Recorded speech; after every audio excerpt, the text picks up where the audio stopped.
हामी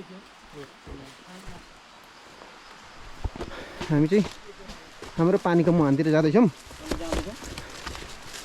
दाजु र म जाँदैछौँ यहाँ चाहिँ। रेसा दाइ पछाडि आउँदै हुनुहुन्छ।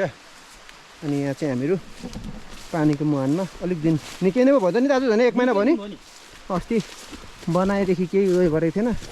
जस पाइप माथि राखेकोले गर्दा जति पानी परे पनि योपालि दुःख पाइएन। अनि हजुर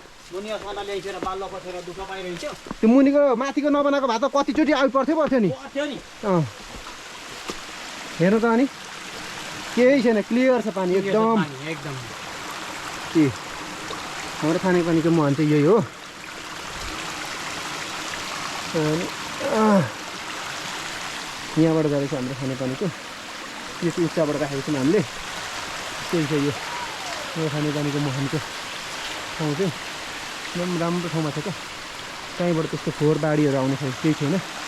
पल्लो खोल्सामा आउँछ बाढीहरू चाहिँ, त्यो पल्लोमा झर्छ। यो बाँस हुँदैछ क्या पल्लोपट्टि। यहाँ चाहिँ हाम्रो योको लागि मात्रै हो ट्याक्क। त्यस्तो केही छैन, खानेपानी मात्रै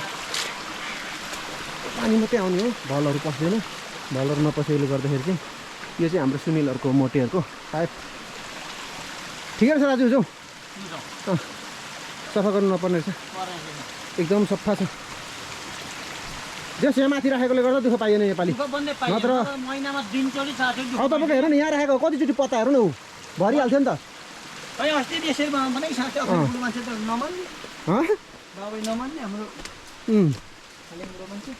अब यहाँ यति भएदेखि हेर्नु त ढुक्क भयो। झन् 2 महिना 1.5 महिना भयो नि लगभग।